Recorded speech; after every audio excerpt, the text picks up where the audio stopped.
Bom dia, pessoal. Bom dia para vocês. São 7 horas em ponto. Hoje é dia 24 de julho de 2025. Nós estamos começando a edição desta quinta-feira do Desperta. E um dia que começa sob a sina da desconfiança, da motivação de algumas operações financeiras muito importantes realizadas no contexto do tarifaço de Trump. A nossa editora de economia aqui no ICL, Débora Maganha, fez um levantamento e viu que em apenas 75 minutos, 6 bilhões e 600 milhões de reais geraram ganhos expressivos com a valorização do dólar que aconteceu logo depois que o Trump divulgou nas redes sociais dele a carta para o Brasil comunicando o tarifaço. E esse não é um fenômeno tipicamente brasileiro. Não é, como dizem os caras lá da Faria Lima, uma jabuticaba. Ele é muito mais do que isso, porque ele já aconteceu em outros países. Aconteceu, por exemplo, na África do Sul e aconteceu em vários lugares do mundo, né, onde a interferência das questões políticas e da motivação ideológica do Trump acabaram gerando repercussões grandes no mercado financeiro. Então, hoje, esse é o eixo da nossa preocupação aqui. Enquanto isso, lá no Supremo Tribunal Federal começa uma nova fase do processo, 23 réus foram chamados agora para prestar depoimento e esse movimento de antecipação pegou de surpresa a defesa. Muita gente desconfiada de que o ministro Alexandre de Moraes está querendo dar um ritmo de celeridade além da conta pro que precisa, do que recomenda o processo contra esses articuladores, né, do 8 de janeiro e da tentativa de golpe de Estado no Brasil. Conversa fiada, a gente sabe o que eles querem mesmo e não estão conseguindo, é ressuscitar aquela velha prática jurídica, né, por parte das defesas, chamada de chicana, que nada mais é do que uma tentativa de ir sobrestando, atrasando o processo ad infinitum, até que prescrevam os crimes contra os acusados, né? Mas o ministro Alexandre de Moraes e a primeira turma estão muito atentos e não parece que vão permitir que isso aconteça. Nesse momento já é possível afirmar quase que com toda certeza que de setembro o acórdão com o futuro de Bolsonaro, provavelmente a decisão de prendê-lo, não passa do mês de setembro. Então, nós já estamos aí começando, praticamente já estamos a uma semana do final de julho, né? Nós teremos aí um mês de agosto tenso, que vai se perder entre as alegações finais desses processos, das ações penais que já foram estabelecidas, e vamos chegar ao mês de setembro prontos para receber a notícia que o Brasil inteiro espera, que Bolsonaro deve ser tratado como condenado e vai para a cadeia, né? E aí, eles que já perderam o discurso do PIX, o discurso da moralidade, o discurso de tudo, vão perder o discurso também do descondenado, que é aquilo que usam para falar mal do Lula, que conseguiu cancelar as ações da Lava Jato, como se sabe, um processo que foi movido pela tirania de um juiz ladrão e de um procurador não menos ladrão, tá bom? Esses são os destaques do noticiário de hoje. Daqui a pouquinho eu vou ler para vocês as manchetes dos jornais aqui do Brasil e do mundo, mas agora nós vamos ficar mesmo com as previsões da meteorologia, né? Já vou colocar na tela aqui para vocês o mapa do Instituto Nacional de Meteorologia. Hoje tá bem amarelinho, né? Sato, nosso diretor de TV, bom dia para você, bom dia para toda a nossa equipe aqui do ICL. Temos aqui o mapa da previsão de hoje, vou aumentar para ficar melhor para você enxergar na sua tela. O que vai acontecer? Olha, toda essa região central do Brasil aqui, a região do Cerrado, da pré-Amazônia, né, está sujeita a baixa umidade relativa do ar. O que significa isso? Significa que a umidade relativa do ar vai ficar abaixo de 30% e aí começa a acontecer risco para a saúde. É bom você se precaver. Você que mora em regiões mais secas, né, tome cuidado, hidrate-se, evite fazer exercício nas horas mais quentes do dia, porque elas também são as horas de ar mais seco. E aqui temos uma novidade, aqui no sulzinho do país, que são esses alertas de tempestade que voltam a aparecer a partir da metade norte do Rio Grande do Sul, entrando pelo estado de Santa Catarina, chegando até o Paraná. E nós temos informações da meteorologia de que uma frente fria avança e vai derrubar as temperaturas aqui em Curitiba, São Paulo, toda essa região. Estamos aqui já com os casacos fora do baú, aguardando a chegada dessa friaca toda, né? Vamos ver como é que vai ficar aqui a previsão do tempo para as próximas horas. Olha, isso aqui é para amanhã de hoje. O que nós temos aqui? Nós temos uma área cinza aqui no litoral do Rio de Janeiro até o litoral sul do estado de São Paulo, que significa nuvens, né? Nevoeiro, principalmente nevoeiro, que está dificultando a visibilidade, ruim para os aviões e também para os carros nas rodovias, né? Mas está aqui o aviso, olha, para São Paulo, muitas nuvens com nevoeiro em São Paulo, muitas nuvens com nevoeiro também para o Rio de Janeiro, a mesma situação no sul do país, só que lá com ocorrência de pancadas de chuva e trovoadas isoladas. E assim esse mês de julho vai caminhando para ser um dos meses mais molhados, né, da nossa história recente, porque nos últimos anos nós tivemos aí um julho muito seco, com ocorrência daqueles fenômenos, daquela tempestade de areia, né, que a gente via levantando o solo e avançando para cima de cidades e das plantações, como se fosse mesmo uma tempestade de areia num deserto qualquer, né? Vamos ver como é que ficam as temperaturas aqui, gente? Então, olha, essa aqui é a previsão para amanhã de hoje, retrata a temperatura durante a noite. Olha, caiu muito a temperatura lá em Porto Alegre, a mínima começou de madrugada a 9 graus, a máxima vai chegar a 17, portanto vai ser um dia de bastante frio. Em Florianópolis, a temperatura vai variar de 13 na madrugada até 16 graus e em Curitiba, 9 graus até 16 graus. Aqui em São Paulo, a mínima foi de 12 na madrugada e a máxima chegará apenas a 21 graus. No Rio de Janeiro saiu de 14, vai a 23, dia fresquinho lá para os cariocas e para os fluminenses. Em Campo Grande, máxima de 32, a mínima foi de 17 e em Belo Horizonte, temperatura variando de 14 a 27 graus. Agora vamos ver aqui a previsão para a noite de hoje, para a gente saber como é que vai ficar aqui a situação durante a noite, né? Vocês veem aqui que já mudou bastante aqui no sul do Brasil. Olha, aparece aqui a previsão para Porto Alegre, mínima de 9 graus, para Florianópolis 13 graus, para Curitiba 9 graus, São Paulo 12 graus. Mas vem tempo ruim por aí, então todo mundo fique atento, saia de casa com bonde, um agasalho e na rua se encontrar cerração, preste atenção para não se envolver em acidentes, tá bom? Pessoal, vamos começar a ver o noticiário, né? Já são 7 horas e 7 minutos. E nós temos aqui no site do ICL, no iclnoticias.com.br, a principal manchete traz uma informação nossa, informação primária daqui, né, do Eduardo Moreira e da nossa editora de economia, Débora Maganha, dando conta aqui, olha, que a denúncia do ICL de que houve negociações atípicas na Bolsa de Valores antes do tarifaço, acabou motivando um pedido de CPMI, quer dizer, o assunto está escalando, né? Nos primeiros dias foram falas tímidas, com a identificação de movimentos suspeitos, aí depois a confirmação de que houve sim operações, mas que poderiam ser justificadas por algoritmos, né, de programas de softwares que os investidores usam para mapear os movimentos do mercado e assim se antecipar a eles, mas a Débora Maganha fez as contas aqui e apontou várias corretoras brasileiras que ganharam muito dinheiro naquele dia. É coincidência? Você acredita nisso? O curioso é que esse mesmo fenômeno de especulação com dólar no dia de tarifaços, ela não é mesmo privilégio do Brasil. Aconteceu em várias partes do mundo, o que leva à suspeita, que é uma suspeita acho que muito verossímil e com a qual tem que se ter mesmo muita atenção, que é a de que, na verdade, esse governo Trump seja uma máquina de corrupção. E muitos políticos americanos já dizem que é o governo mais corrupto da história. Eles estariam aproveitando lá o mega poder do presidente dos Estados Unidos e as chantagens que ele tem imposto ao mundo para fazer negócios e enriquecer. Só para os amiguinhos deles, tá? Para aqueles que conseguem informação antes de todo mundo, vão lá, compram commodities na baixa, ou valores, né? Moedas, compram moedas na baixa e depois, minutos depois, vem um anúncio, essas moedas valorizam principalmente o dólar e aí eles vendem tudo e em poucos minutos fazem fortunas por aí, tá?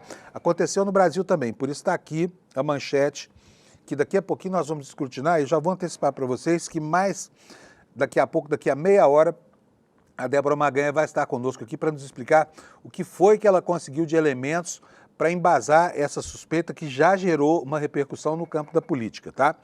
Vou ler aqui um trechinho da matéria para vocês aqui. A matéria foi escrita pelo Kleber. Ela dá conta do seguinte: a revelação feita em uma reportagem do ICL Notícias de que mais de 6 bilhões e 600 milhões de reais foram movimentados na Bolsa de Valores brasileira em operações suspeitas, poucas horas antes do anúncio oficial do tarifaço do Trump, né? desencadeou uma reação imediata no meio político. Parlamentares governistas anunciaram que no retorno do recesso legislativo vai começar a coleta de assinaturas para a instalação de uma CPMI, uma Comissão Parlamentar Mista de Inquérito, que é uma CPI feita pela Câmara e pelo Senado. Essa proposta tem como objetivo investigar a origem das transações, identificar possíveis crimes financeiros e apurar o envolvimento de agentes políticos e econômicos ligados ao bolsonarismo e também ao governo Trump, porque aí, né, a coisa começa a formar uma malha que vai se entrelaçando, sabe-se lá até onde. O que a gente conhece é que há uma grande familiaridade dos especuladores e dos rentistas lá da Faria Lima com gente desse governo passado, né? Com bolsonaristas aí, eles são praticamente carne e unha. Será que essa relação vai além digamos assim, da empatia ideológica? Será que ela passa, sim, por interesses imediatos de picaretas, vigaristas, que usam informação privilegiada para poder ganhar fortunas no mercado financeiro? Daqui a pouco nós vamos discutir tudo isso. Por enquanto, vamos ficar aqui com as informações da repercussão política desse caso. A matéria aqui no ICL segue nos informando que, para os parlamentares envolvidos com as suspeitas, né, com a investigação dessas suspeitas, o caso não é apenas uma possível violação de regras do mercado financeiro, mas sim um esquema internacional de ataque à soberania do Brasil. Segundo eles, essas movimentações evidenciam a formação de uma rede político-financeira voltada à desestatização do país, com motivações golpistas, ganhos financeiros escusos e articulação direta com os setores da extrema-direita mundial. Essa foto aqui é do Lindbergh Farias, novinho ainda, né? Já não está mais essa belezura toda, não. Ele tá velhinho já, como eu estou também. Bom, vamos lá. Nota fala em sabotagem e movimentação da Bolsa. A participação de Eduardo Bolsonaro, Paulo Figueiredo, notório picareta, né? Ambos, aliás. Mas o Paulo Figueiredo é um picareta com sentença judicial. É um picareta que já purgou cadeia. Esse é o ídolo lá dos Estados Unidos, o coordenador deles. O sujeito já foi preso porque andou enganando gente aqui no Brasil com investimento associado ao Trump, né? Então, o que diz aqui? Paulo Figueiredo, neto do general João Figueiredo, aquele do cheiro do cavalo, último ditador do regime militar, ela é considerada, a participação dele, central nessa denúncia. Tanto o Eduardo quanto esse estrupício do Paulo Figueiredo atuaram publicamente nos Estados Unidos a favor de sanções no Brasil, com reuniões e manifestações que, para a bancada do PT, configuram lobby contra o país. Como a gente tem visto aí, já tem até processo do Supremo para apurar, né, as atitudes do lesa-pátria, Eduardo Bolsonaro. A futura CPMI deve ter um escopo amplo, investigar operações financeiras realizadas na véspera do tarifaço, levantar quem foram os compradores e os vendedores e verificar os contatos diretos com o governo Trump e aliados internacionais. Essa comissão poderá ouvir operadores do mercado, membros do executivo, representantes de corretoras nacionais e até estrangeiras, e com a possibilidade até de acionar a Comissão de Valores Mobiliários e a Receita Federal por quebra de sigilo para quebra de sigilo e operação técnica.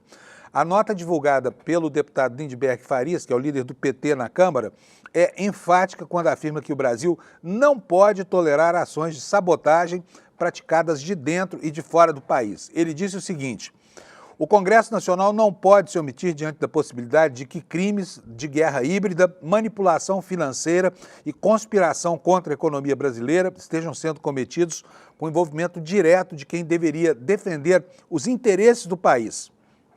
A proposta da CPMI já conta com apoios de parlamentares de diversos partidos do campo progressista, entre eles PSOL, PCdoB, PDT, PV, Rede, e deve se tornar uma das pautas centrais no segundo semestre do Legislativo. O clima é de indignação entre lideranças que veem no episódio uma tentativa coordenada de gerar crise política por meio de ferramentas financeiras e econômicas. Os deputados também avaliam acionar instâncias internacionais, como o Parlamento do Mercosul e organismos multilaterais, para denunciar a possível articulação entre agentes estrangeiros e setores internos do país. É preciso dizer aqui que lá nos Estados Unidos há uma tentativa de investigação disso, mas não é fácil essa investigação. Por quê? Porque o Trump, o imperador do mundo, ele tem autonomia para demitir a qualquer funcionário público que se insurja, né? Não estou nem dizendo que se insurja contra ele, mas que se insurja a favor de um mínimo de ordem e decência nisso que os próprios políticos americanos estão chamando de o lamaçal, né, do século, o governo, um dos governos mais corruptos de todos os tempos, tá? Para finalizar aqui, mais uma declaração do líder do PT, ele diz o seguinte: o Brasil não é colônia de interesses externos, ninguém vai lucrar impunemente com ataques ao nosso país. Vamos reagir à altura, disse o PT em nota, prometendo intensificar as articulações para essa CPI. E aí você me pergunta, vai sair? Será? Porque esse é um movimento que vai exatamente no sentido contrário ao do movimento da anistia, né? E ontem, gente, eu vou até fazer uma pausa aqui para mostrar para vocês uma coisa que eu achei até curiosa, porque esses momentos da história trazem de volta certas figuras que a gente preferia esquecer, mas elas reaparecem, e reaparecem assim, falando, sentando em cima do próprio rabo da história para falar sobre o momento presente, né? Quem é a figura a que eu estou me referindo? Eu estou falando do político mais impopular que já passou pela presidência da República no Brasil. Não é o Sarney, tá? É o Michel Temer, aquele golpista que golpeou o governo Dilma Rousseff e que agora, do nada, sem que ninguém perguntasse, ressurge na internet como comentarista de opinião política, né? E fazendo uma fala com aquelas mãos maneirosas dele, assim, você vai ver, dizendo que é preciso agora deixar a experiência falar. Provavelmente, como ele andava bem sumido, está falando dele mesmo, né? Mas para que serviria o Temer num momento como esse? Se você for pensar bem das imbricações históricas dele com certos personagens do momento presente, é fácil descobrir. Ele foi aquele homem que foi chamado pelo Bolsonaro para interferir na relação entre Bolsonaro e Moraes, quando o Bolsonaro falou aquela bobagem, chamou o ministro de canalha e tudo mais. Enfim, ele saiu em socorro do Bolsonaro, por quê? Também foi ele, né, o homem que trouxe o ministro Alexandre de Moraes, que trouxe o ex-secretário de Segurança Pública de São Paulo, Alexandre de Moraes, para o cargo de ministro do Supremo, onde ele se sai divina e maravilhosamente bem, com a postura séria que tem caracterizado toda a sua atuação, né? E levando o país a rediscutir certas coisas que não podiam mesmo ficar embaixo do tapete. Então, o Temer não foi chamado dessa vez. Como não foi chamado, estava lá esquecido, resolveu aparecer. E eu vou mostrar para vocês agora um diálogo curioso aqui, porque ontem ele aparece falando em pacificação do país, dizendo que a experiência agora não pode ser esquecida, provavelmente, como eu disse, em referência a ele mesmo. E logo, logo, essa manifestação, que passou, inclusive, pela condenação ao tarifaço, né, do jeito dele, que isso tudo recebeu uma resposta já. Resposta de quem? Do senador Magno Malta, que é temerista, que é golpista lá de trás e que continua na turma do Temer, né? Mas dessa vez ele discordou. Então o Temer faz uma proposta de pacificação na internet e logo depois vem o Magno Malta e faz um contraponto ali, colocando as condições para essa pacificação. Vocês vão ver que diálogo engraçado. Eu vou pedir para o Sato rodar para a gente esse VT. Roda, Sato, por favor. Ao longo do tempo, sempre pregamos a pacificação do país. Na turbulência, mais do que nunca, é que devemos buscar entendimento, construir consensos, buscar convergências, buscar união. Digo isso profundamente entristecido com a taxação despropositada imposta aos nossos produtos e pela lamentável eliminação de vistos dos ministros da Suprema Corte, o que é injustificável e inadmissível. São inadequações que não se resolvem, contudo, com bravatas, com ameaças, com retruques, com agressões. Resolve-se pelo diálogo que se faz entre nações. Em momentos sombrios, sejamos sóbrios. O bom senso e o cálculo estratégico devem prevalecer sem jamais partir para um confronto que transforme a situação em uma espécie de briga de rua, de brasileiros contra brasileiros, de país contra país. Até certo ponto concordo com você. Precisamos pacificar internamente. Vamos lá. Duas coisas. Como parar um governo comunista alinhado com o eixo do mal? Segundo, como parar a escalada ditatorial de Alexandre de Moraes. É hora de fazer a anistia e soltar inocentes. Acabar com um inquérito que vai fazer 7 anos. Arrancar a tornozeleira. Não é tornozeleira, a covardia que foi colocada na perna de Jair Bolsonaro. Quer dizer, um propõe pacificação, o outro fala, tudo bem, vamos pacificar, mas vamos acabar com esse Alexandre de Moraes, esse ditador de toga, vamos parar esse governo alinhado com o eixo do mal, vamos tirar a tornozeleira de Jair Bolsonaro, aí a gente pacifica o país. Quer dizer, se o lado de lá ganhar todas, a gente parar o Supremo, calar o processo, enfim, empichar o Xandão e tudo mais, aí pacificou o país, né, Magno Malta? É uma beleza de receita essa. Realmente uma proposta, assim, na origem, né, do Temer, não sei o que ele quis dizer com isso, se apresentando aí talvez como o pacificador, o homem da experiência, ele se oferecendo para negociar alguma coisa, não entendi muito bem o motivo da fala do Temer, mas a fala do Magno Malta eu entendi muito bem. Falou, ó, só vai ter paz se a gente conseguir isso, parar a CPI, parar o processo, né, da trama golpista, tirar a tornozeleira do Bolsonaro, depor o governo alinhado com o eixo do mal, aí fica fácil, vamos pacificar o país e beleza. Né? Magno Malta, realmente é uma proposta de pacificação, nota 10 a sua, vamos ver como é que aplica agora. Ai, meu Deus do céu, tem gente que gosta de falar muito, né? Tem gente que gosta de falar demais. Por falar em poder legislativo, por falar lá em Congresso, né? Olha aí a manchete para vocês aí na tela. A Câmara está gastando 1 bilhão, 1.000 milhões de reais com funcionários que não têm controle de presença, tá?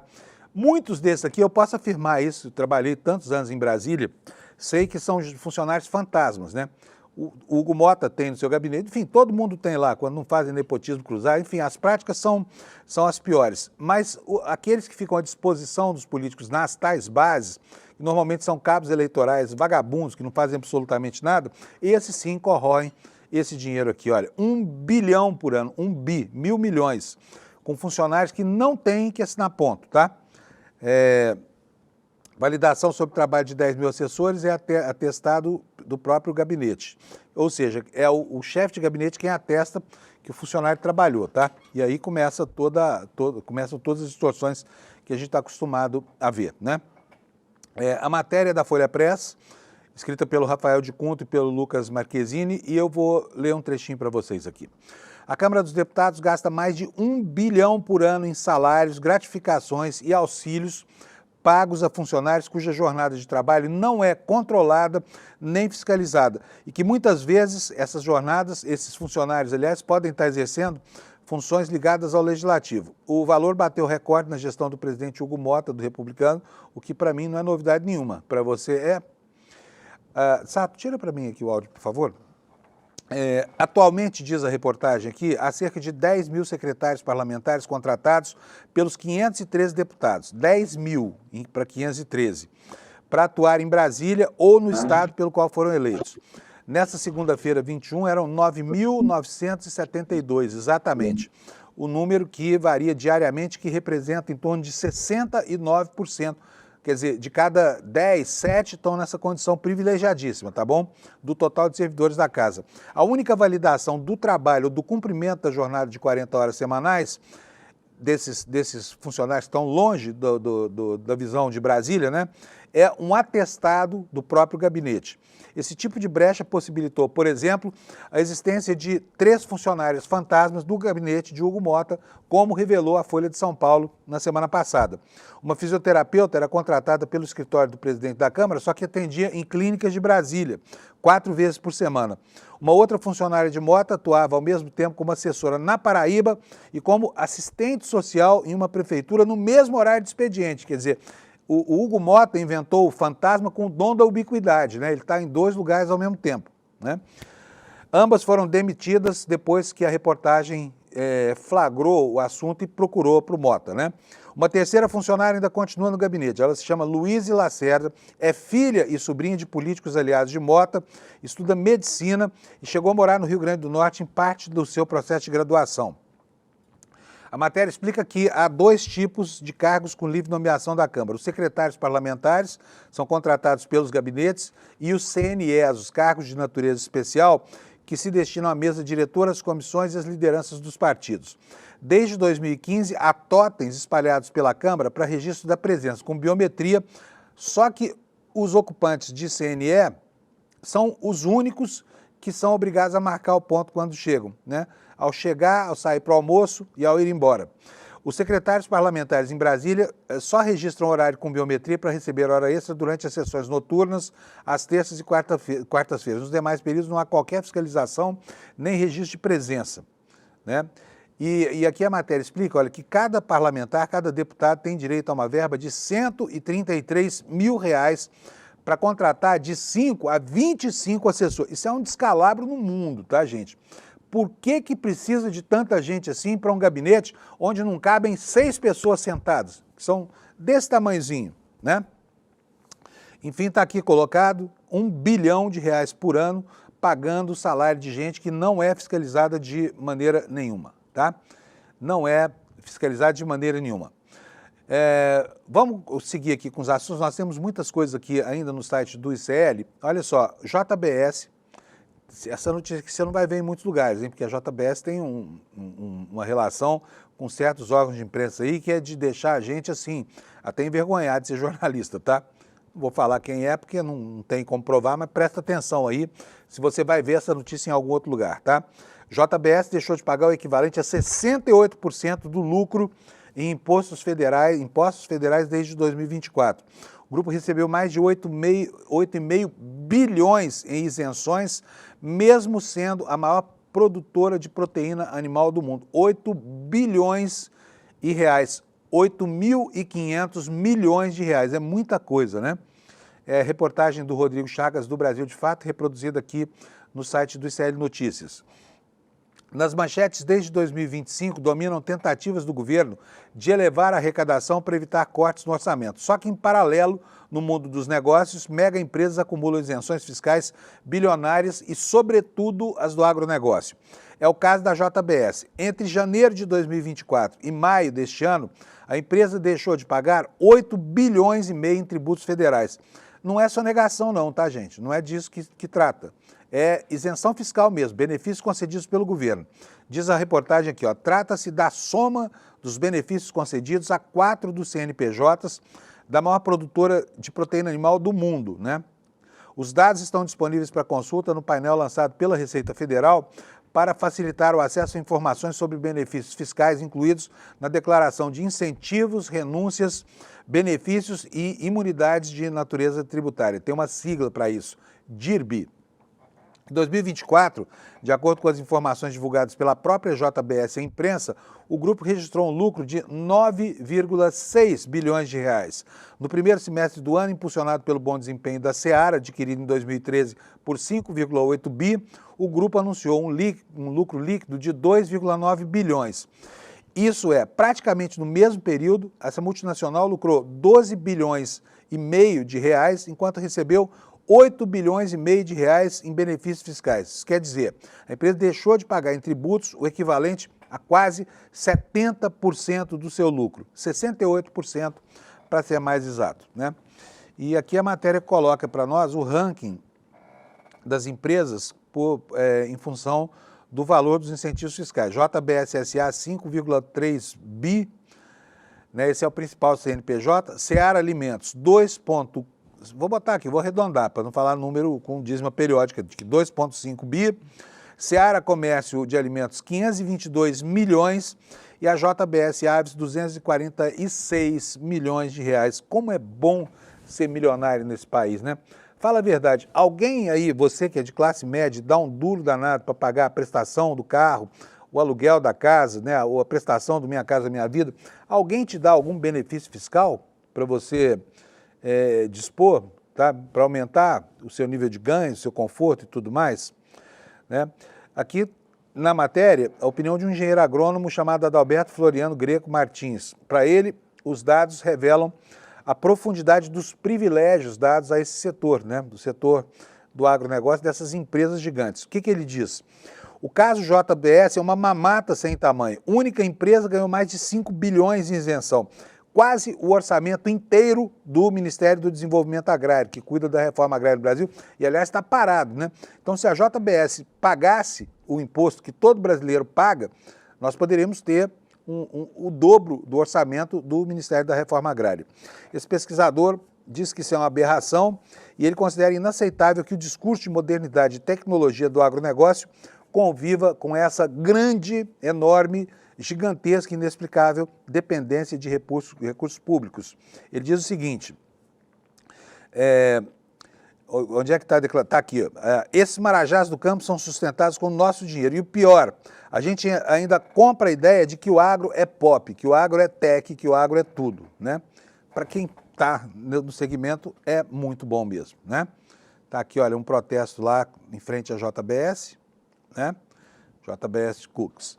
Vamos para a próxima notícia, gente? Vamos lá? Manifestação bolsonarista em Curitiba. Houve uma manifestação bolsonarista em Curitiba. Parou o trânsito? Não. Atrapalhou ninguém? Não. Não aconteceu nada, né? Só virou um pequeno transtorno lá no Centro Cívico, que é o manifestódromo lá de Curitiba. Está aqui a manifestação. Olha o tamanho, olha quanto bolsonarista lá em Curitiba. Cadê os patriotários do Paraná? O que eles estão fazendo que não foram aqui, hein? Olha, vamos contar quantos tinham? 1, 2, 3, 4, 5, 6, 7, 8, 9. Vamos ver aqui. 10, 11, 12, 13.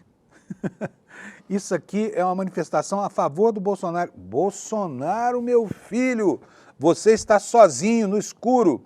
Seus apoiadores e fanáticos descobriram quem você é e já não perdem mais tempo indo ver disco voador na rua, nem em Curitiba, né? Que é uma capital matizada pelo bolsonarismo, né? Matéria do blog do Ismael dizendo o seguinte aqui, olha, tirando um sarro, né? Obviamente. A cena vista nesta quinta-feira, nesta quarta-feira, 23, ontem, né, no Centro Cívico em Curitiba, resume o momento de desgaste do bolsonarismo. Faixas penduradas em um viaduto e o apelo desesperado por buzinados, sem conseguir reunir nem meia dúzia de apoiadores, como já havia ocorrido no domingo anterior. Os simpatizantes, os últimos dos moicanos, né, do bolsonarismo, optaram por substituir o público ausente por cartazes e por barulho, com faixas estampando fora Lula, fora Moraes. E o velho bordão anistia já, os manifestantes da extrema-direita fixaram os cartazes na estrutura do viaduto da rua Comendador Fontana, diante da escassez de gente para segurar os cartazes. Então eles recorreram ao apelo por buzinas, colando adesivos com a palavra buzine em letras vermelhas. E você pensa que o pessoal buzinou? A matéria diz o seguinte, olha, a algazarra sonora, longe de gerar solidariedade, foi despertando a irritação dos moradores da região, né? Então, falharam mais uma vez lá em Curitiba. Pode tirar da imagem daí, Sato, por favor? Falharam lá em Curitiba e falharam também no Mato Grosso, tá? Por quê? Porque o bolsonarismo faz água, gente, em todos os porões, tá? É um navio indo a pique rapidamente. A prova disso é que lá no Mato Grosso, né, uma senadora bolsonarista chamada Margarete Busetti, ela não é do PL, mas ela é do PSD bolsonarista, esculhambou o Eduardo Bolsonaro. E não foi pouco o que ela falou. E aqui, um detalhe, é impossível discordar da senadora, que o Sato vai mostrar para a gente agora, registrando aqui, até, né, assim, os palavrões, são palavrões, mas são palavras muito desairosas, né? Chamou o Bananinha de moleque. Vamos ver, Sato, roda para nós, por favor. E eu acho necessário, sim, que se faça alguma coisa para conter o STF, que é um abuso que o STF está fazendo. Não, um abuso que o Eduardo Bolsonaro está fazendo lá nos Estados Unidos com o país e com o pai dele. A culpa do Bolsonaro estar de tornozeleira é desse moleque. Ele falou em vários vídeos, dizendo que era ele que estava negociando, que ia ter tarifa sim. O que adianta mudar agora? Está gravado. Moleque. Muito bem, senadora Margarete Busetti. Mandou bem, falou o que tinha que ser dito mesmo. Para vocês verem, gente, olha, ela tem reiterado isso, deu entrevistas, falou até para a Jovem Pan e tudo mais, esculhambando o Bananinha, né, que está lá na sua campanha campanha declarada contra o Brasil. Gente, olha, daqui a pouquinho daqui a mais uns minutinhos, a Débora Maganha vai estar com a gente aqui, explicando como é que esse negócio da suspeita de que houve insider information dos Estados Unidos, né, telegrama sem fio, aqui para o Brasil, no dia do tarifaço, e 6 bilhões e 600 milhões de reais podem ter gerado uma fortuna com movimentos especulativos, com contratos de dólar futuro, tá? Isso tudo aconteceu ali nos momentos em que Trump divulgava na sua rede social aquela carta mal criada com que anunciava que os Estados Unidos iam taxar o Brasil em 50% por causa do processo contra o Bolsonaro, né?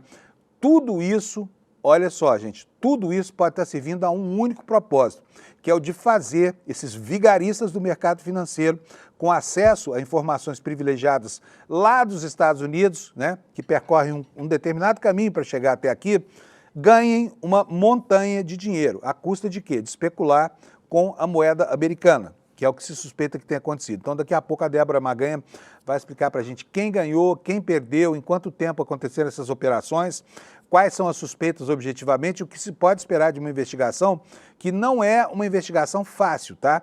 Aliás, nos primeiros minutos que se passaram aí, logo depois disso, já vieram aí os analistas do mercado dizendo, não, mas isso aí são os robôs que os investidores usam para mapear, para identificar, para traquear, né, movimentos de mercado, identificá-los antes que eles gerem movimentos de preço muito intensos no mercado financeiro, tá? Por falar nisso, eu tenho que informar para você que a sua chave Pix pode ter vazado, tá? Pode ter vazado o número, mas não tem problema. Não se apoquente com isso, porque o vazamento de chaves Pix não coloca a sua conta em risco. Mas está aqui a manchete no Jornal Estado de São Paulo, olha que o Banco Central e o Conselho Nacional de Justiça comunicaram um acesso indevido de dados cadastrais de mais de 11 milhões de pessoas. Esses acessos ocorreram no sistema de busca de ativos do Poder Judiciário, né? E o Banco Central informou que não foram expostos dados sensíveis como senhas e informações do sigilo bancário, mas vazaram dados, né? Provavelmente as chaves Pix. Para que esse tipo de vazamento? Não sei.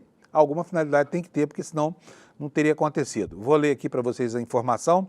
O Banco Central e o CNJ comunicaram nesta noite de quarta-feira, 23, a ocorrência de um incidente de segurança nos dias 20 e 21 de julho, em razão de acessos indevidos ao sistema de busca do sistema judiciário, o famoso SISBAJUD, operado pelo CNJ, referentes a dados virtuais vinculados a chaves Pix.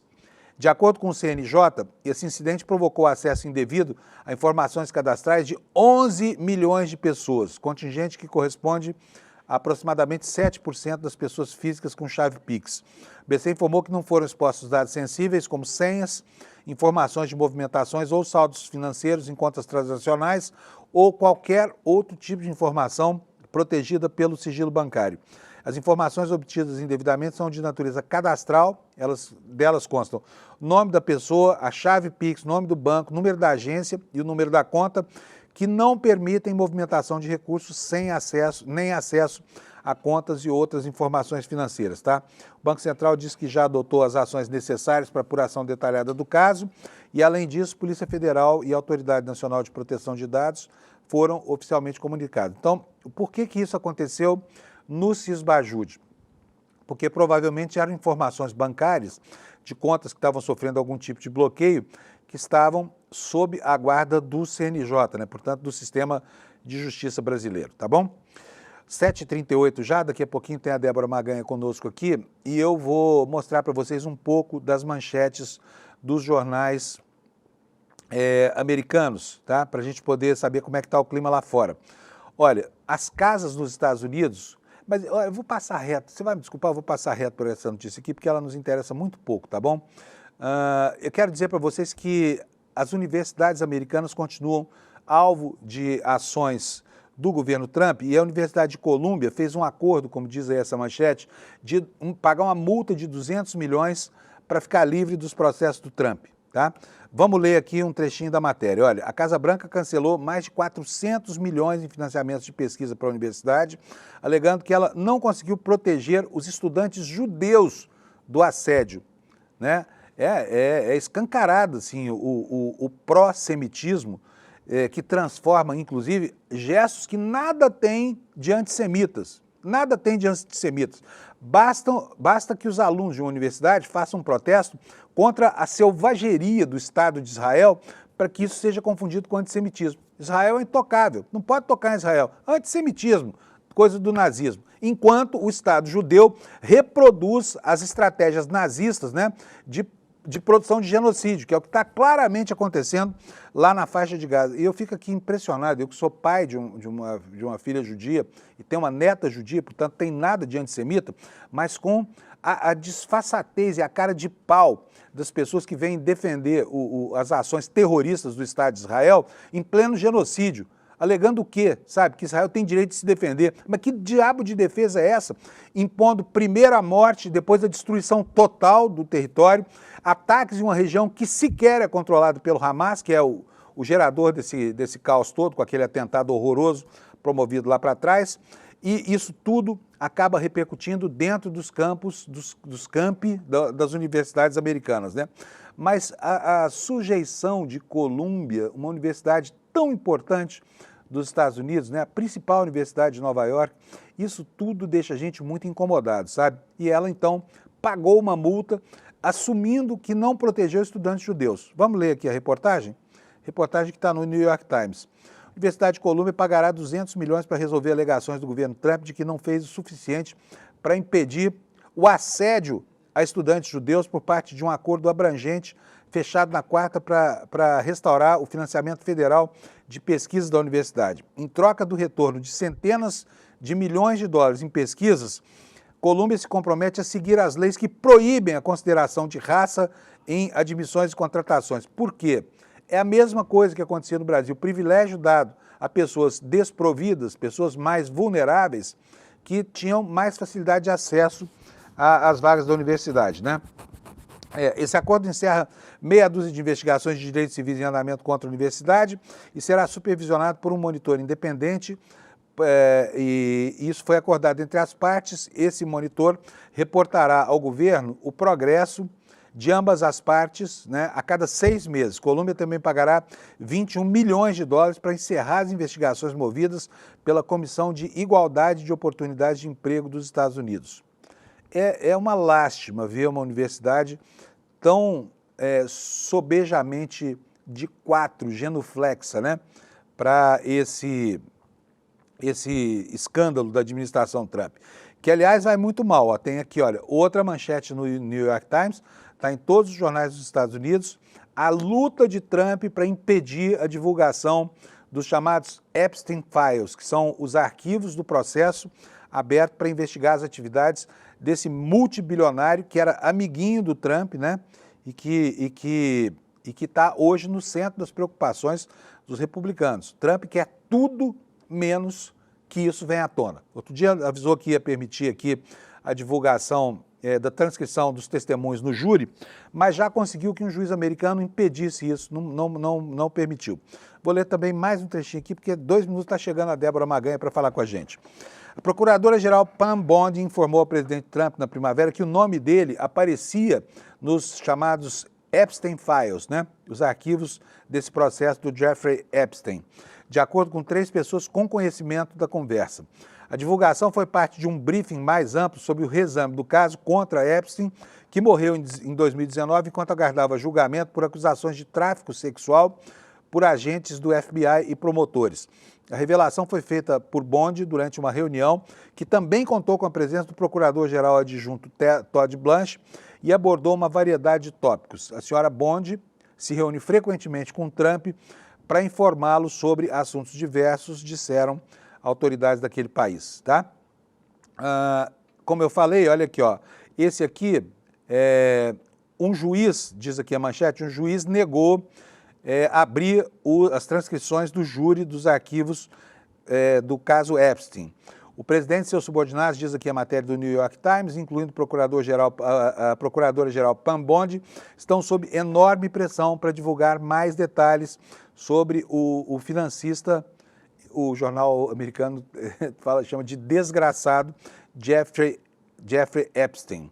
Um juiz federal na Flórida negou na quarta-feira um pedido do governo Trump para divulgar as transcrições do grande júri de uma investigação sobre o financista Jeffrey Epstein. frustrando os esforços do presidente Trump para amenizar as críticas de muitos de seus apoiadores.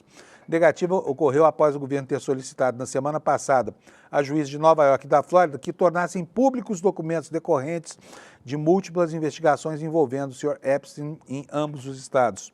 O Departamento de Justiça citou circunstâncias especiais decorrentes de interesse histórico do público, solicitando a esse mesmo juiz que tornasse públicas as transcrições dos testemunhos reunidos entre 2005 e 2007, tá?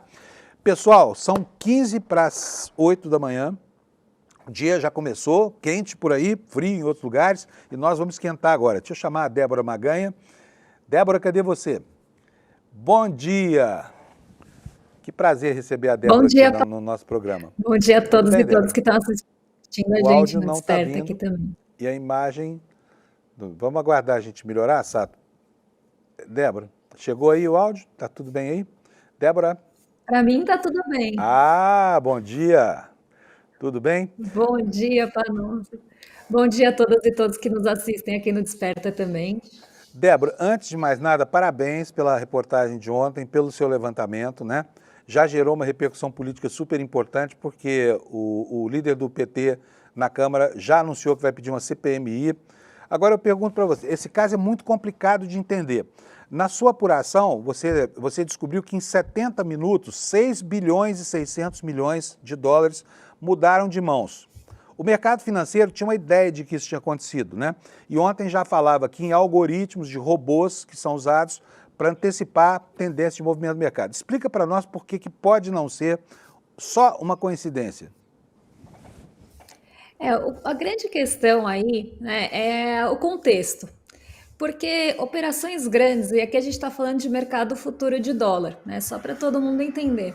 Mercado futuro de dólar é quando você compra, né, o contrato hoje, esperando que o dólar vai estar em algum valor no futuro. Então, normalmente, ou você compra o contrato futuro de dólar para se proteger, então você tem um passivo em dólar, você tem uma dívida em dólar, você tem medo que esse dólar suba e você quer se proteger, por exemplo, ou para tentar ganhar com a volatilidade, com a oscilação do dólar.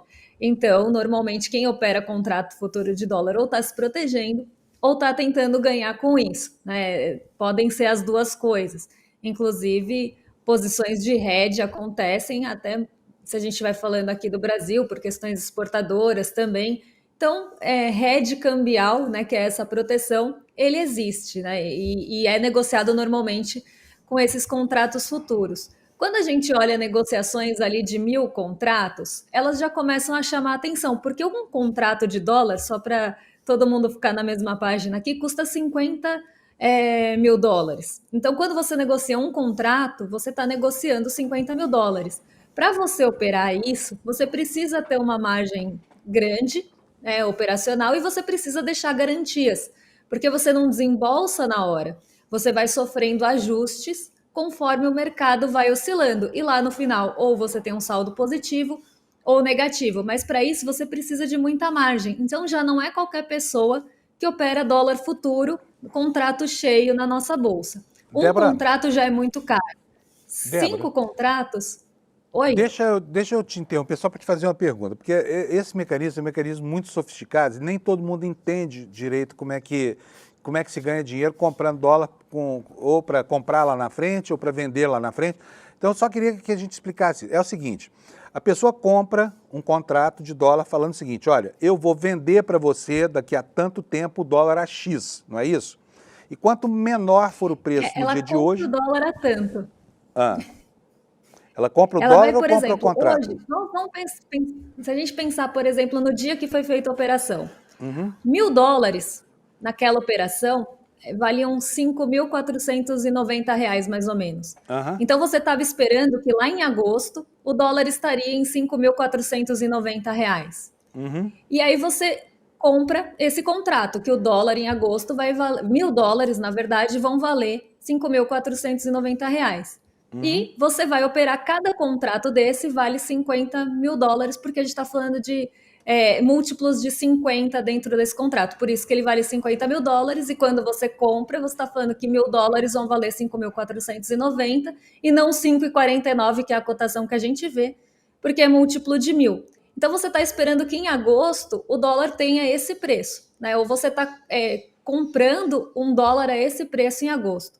Se ele sobe, você pode vender esse mesmo contrato e zerar a posição, então encerrar a posição e oferir lucro.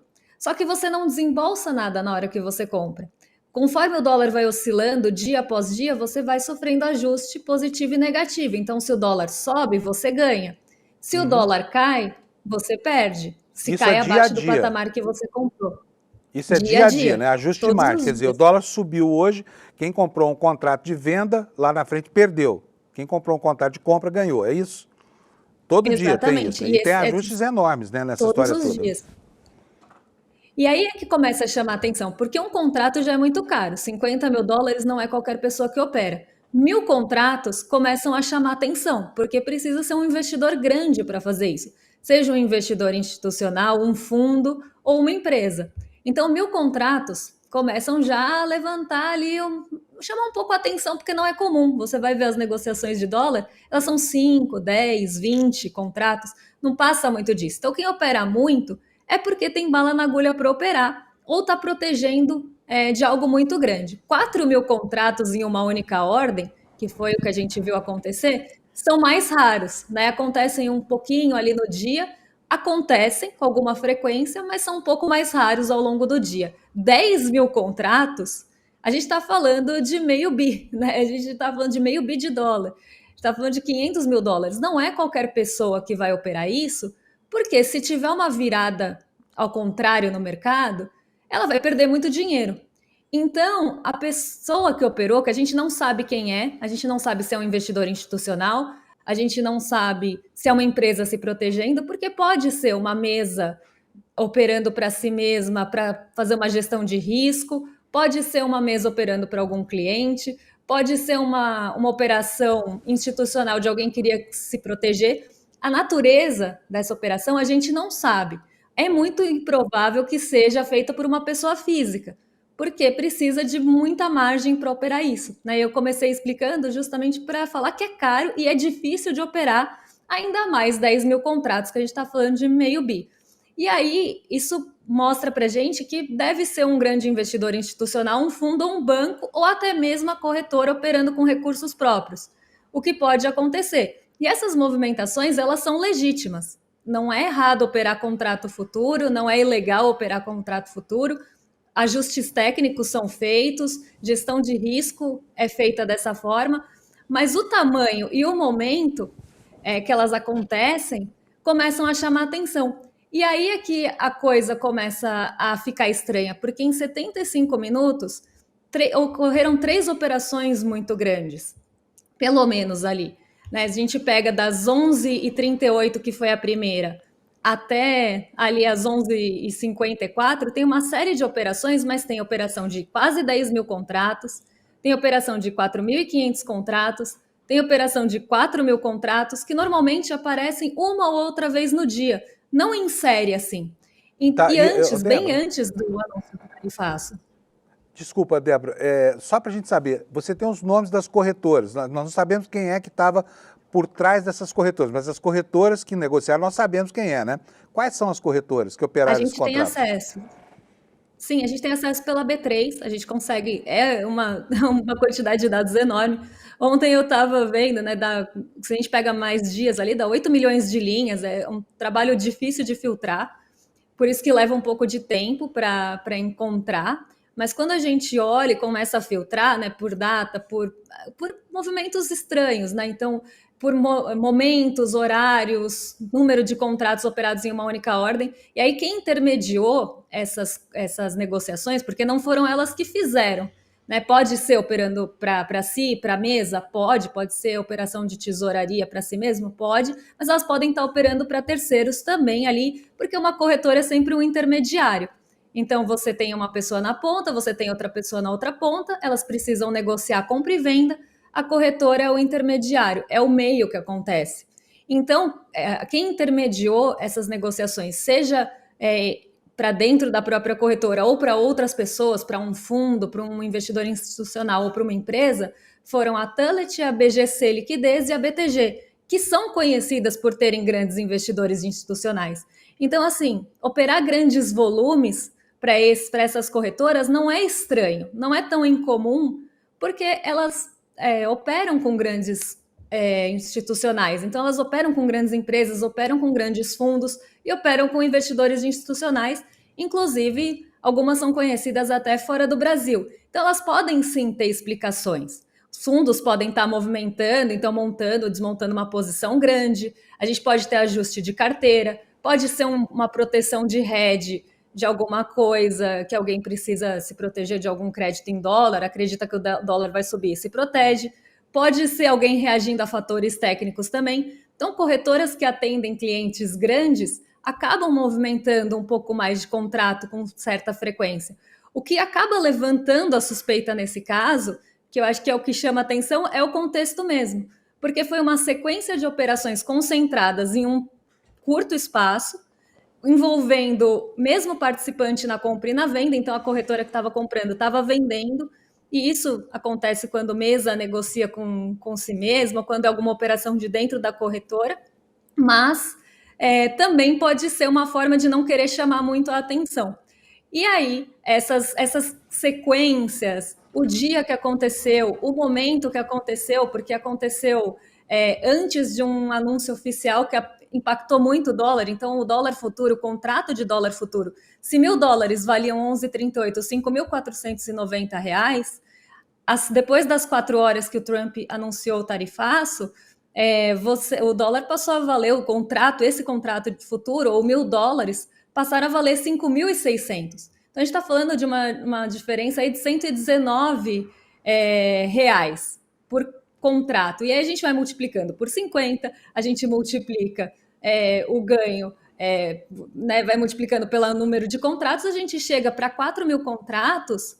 Uma pessoa com uma operação dessa, se tivesse montado às 11h38 e desmontado depois do anúncio, teria ganhado só aí 4.000 contratos, mais de 23 milhões de reais. Então, o que chama a atenção não é a negociação em si, porque elas acontecem e são legítimas. O que acaba trazendo a necessidade de um olhar mais atento, e aí cabe aos órgãos reguladores e responsáveis investigar se teve ou não vazamento de informação, quem que operou e por quê, e qual natureza, e qual foi a motivação, e se teve alguma ligação entre as pessoas que operaram nesse horário, alguma coisa assim, porque nada disso que eu estou contando aqui configura irregularidade. Mas a soma de chama tudo, a bolo. atenção e começa a levantar suspeita. E aí justifica um olhar mais atento para tudo isso, né? As circunstâncias e o contexto. Né? Essa disparada do dólar que aconteceu horas depois. Porque se fosse um robô, Panunzio, eu vou até ser já explicando aqui, ele teria operado na hora que ele percebe o movimento de alta, mais perto das 4 horas. Agora, às 11, meio-dia, 1h da tarde, foi bastante antes. Então, parece que alguém dá a entender, ou traz a suspeita, de que alguém poderia saber que ia ter um anúncio importante mais tarde, já vou me posicionar num dólar mais barato, para tentar ganhar. Até porque no dia anterior estava mais barato ainda. Então, se fosse uma questão de bater o preço, talvez tivesse batido antes. Então, isso que começa a levantar a suspeita, e aí cabe aos órgãos investigarem se teve ou não informação vazada. Gente, olha, muito obrigado, Débora, pela sua explicação. Foi muito bom ouvir você aqui, porque a gente entendeu o que é que significa isso. Quer dizer, um monte de gente fez uma operação que acontece de vez em quando ao mesmo tempo, poucas horas antes do anúncio do Trump. Logo depois do anúncio, essa mesma gente vendeu os dólares que havia comprado a 5,44 por 5,64, né? É uma diferença gigante. Isso a gente não tem como saber, porque não dá para saber quando foi o desmonte da posição. Infelizmente, antes dava, agora já não dá mais. Então não dá para saber se a pessoa ganhou 23 milhões, se ela ganhou menos, se ela ganhou mais, mas provavelmente sabia que o dólar ia subir ou tinha essa expectativa, porque operou um volume muito grande que se o mercado fosse na direção contrária, ela ia perder demais. Muito bom. Débora, um beijão para você. Obrigado por ter acordado tão cedo para vir aqui, tá? Todo mundo de olho no programa da Débora hoje às 11 horas da manhã, porque esse assunto certamente vai estar lá, né, Débora? Vai tratar bastante disso, né? Com Foi certeza. muito bom. Por isso que eu coloquei hoje na manchete aqui, tem gato de informação privilegiada na tuba do mercado financeiro, na tuba do tarifaço. Gente, brilhante o trabalho da Débora, viu? Não percam aqui às 11 horas da manhã, tá? Ela vai escarafunchar esse assunto para nós. E agora, antes de encerrar, mais uma vez só, tá vendo como é importante você ter um jornalismo que não tem mercado financeiro que breque, não tem autoridade, não tem político, não tem nada. É por isso que o ICL é o ICL. É por isso que o ICL, em tão pouco tempo, conquistou a sua atenção e a de outras centenas de milhares de pessoas do Brasil.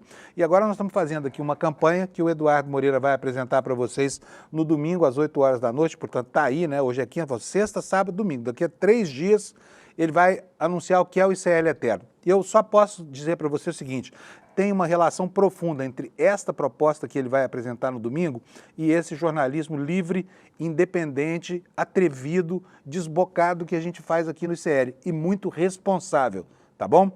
Não deixe de assistir. Pega seu convite aqui no despertaicl.com.br e assista a essa exposição que o Eduardo vai fazer, disso que ele está chamando de um projeto mais revolucionário, tanto do campo da educação quanto do campo da informação. Eu, da minha parte, não sei dos detalhes ainda, porque é segredo, inclusive, para nós aqui do ICL, só posso garantir para vocês o seguinte, é algo muito legal, tá?